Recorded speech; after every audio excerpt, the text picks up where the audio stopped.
La provincia di Venezia, maglia nera in raccolta differenziata. È l'unica area del Veneto che non ha raggiunto quella fatidica soglia del 50% prevista per legge, fermandosi al 48%.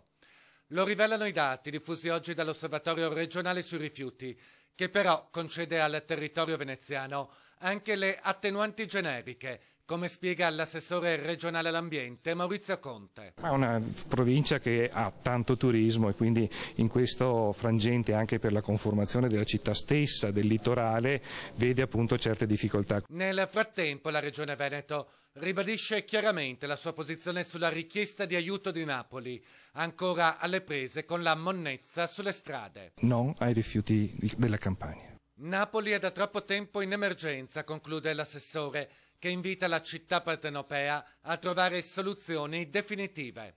È questo che noi abbiamo chiesto alla Campania, pronti anche a dare un sostegno tecnico e professionale, ma senza poter accettare quel rifiuto che andrebbe a sminuire soprattutto il lavoro dei nostri cittadini.